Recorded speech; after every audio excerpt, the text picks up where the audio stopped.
Amados irmãos em Cristo, a paz esteja com todos. Eu sou a Helena e venho mais uma vez falar um pouco de Santa Faustina.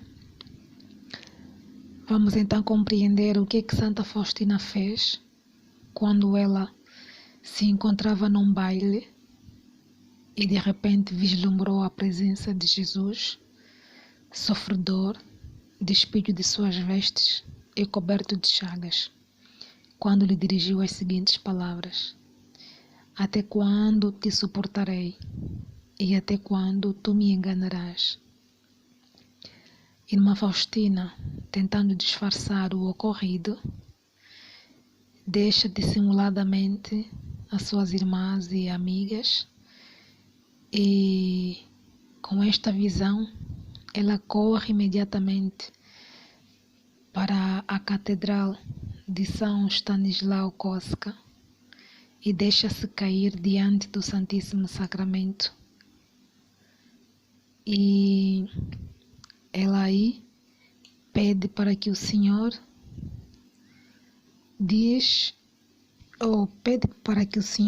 dissesse, não é, a ela o que ela devia fazer. E então ela ouve essas palavras: vai imediatamente a Varsóvia e lá entrarás no convento. Ela teve de contar às irmãs o que estava a acontecer e que devia partir imediatamente para Varsóvia. Foi assim que ela faz as malas e pede para que as irmãs despedissem os pais. E ela foi. E ao descer do transporte, ela ficou sem saber aonde se dirigir e pede a Nossa Senhora para que a ajudasse com estas palavras: Maria, dirige-me. Maria, guia-me. E imediatamente ouviu na sua alma que devia sair daquela cidade e que deveria ir para uma aldeia para passar lá a noite em segurança. E foi o que ela fez. E no dia seguinte, bem cedo, voltou para a cidade e entrou na primeira igreja que encontrou. Começou a rezar e quando a celebração eucarística começou, ela estava ali a assistir e de repente houve novamente, após a celebração, não é? Houve novamente estas palavras: vai falar com um padre e ele te dirá o que fazer em seguida. E ela foi à sacristia, contou tudo o que estava a acontecer ao sacerdote e ele então aconselhou para que aguardasse um bocadinho, que não havia de ir já para o convento, mas que por enquanto havia de enviá-la à casa de uma senhora piedosa, com a qual ficaria até ingressar ao convento. E foi assim que aconteceu. A senhora recebeu-a muito bem e depois de muito procurar, não é? Também foi recusada em alguns conventos.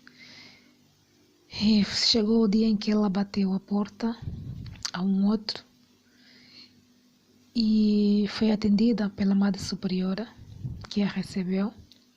E depois de uma breve conversa sobre o que estava a acontecer e o que tinha que ser feito, não é?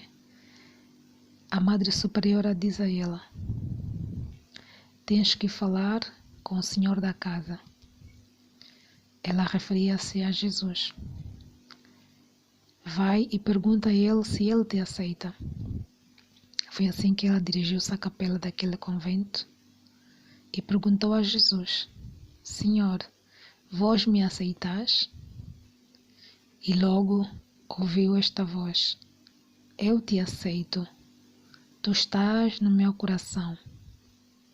E ela volta para a madre, que faz a pergunta: então, o Senhor te aceita? Ela respondeu: sim, o Senhor me aceita. E então a madre disse: se ele te aceita, então eu também te aceito. O citado convento pertencia à congregação da Mãe de Deus da Divina Misericórdia. Mas Helena, Santa Faustina, não é? Não pôde entrar imediatamente, porque não possuía o dote. Teve de trabalhar durante um ano para conseguir então o dote. Foi assim que, no dia 1 de agosto de 1925, ela ingressa para o convento cheia de alegria. Só que depois de 3 semanas, ela achava que aquilo não a satisfazia, não estava mais contente, não estava feliz. Ela percebeu que neste convento havia pouco tempo para as orações e ela começou a achar que deveria ingressar numa outra congregação mais religiosa. E nos dias que se seguiram, este pensamento a atormentava e ela estava decidida, a falar com a Madre Superiora. Mas, no entanto, não conseguia. Certa noite, ela entrou para a sua cela, onde as luzes se encontravam apagadas, e deitou-se no chão e rezou muito.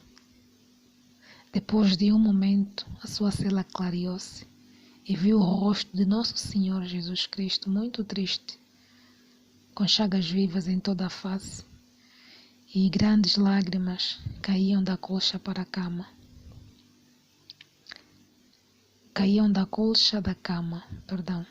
Então ela perguntou a Jesus: Jesus, quem te infligiu tanta dor? E Jesus respondeu: Tu me infligirás tanta dor, me infligirás tamanha dor, se saíres desta ordem. Chamei-te aqui e não a um outro lugar, e preparei muitas graças para ti. Helena disse ter perdido perdão naquele momento para a decisão que tinha tomado. No dia seguinte teve de confessar e após a confissão sentiu-se mais feliz e satisfeita.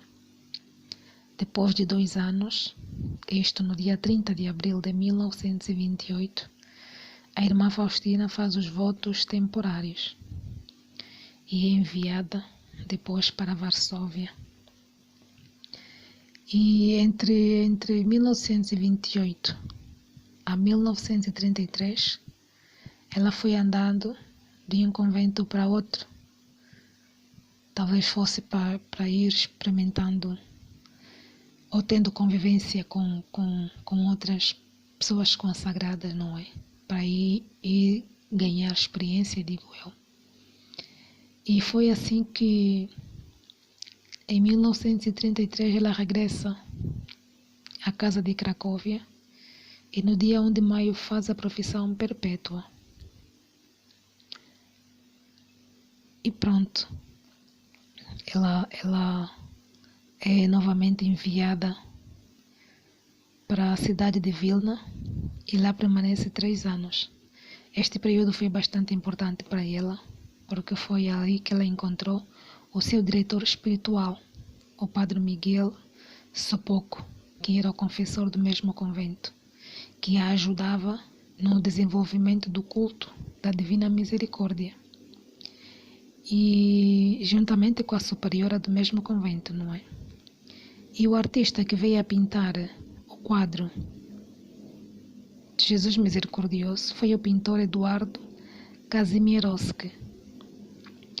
E pronto, entre 1932 e 1936, irmã Faustina já não se sentia bem, estava doente ao ponto de não conseguir mais fazer as tarefas do convento, E então a Madre Superiora a envia a uma casa de saúde perto de Cracóvia. E lá ela ficou enquanto esteve doente. O seu comportamento durante o tempo em que esteve doente foi uma homenagem, praticamente, homenagem a um hino permanente à Divina Misericórdia.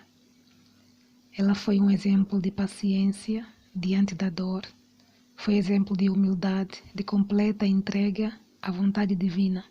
Estava completamente entregue ao Senhor no tempo em que ficou doente, não é?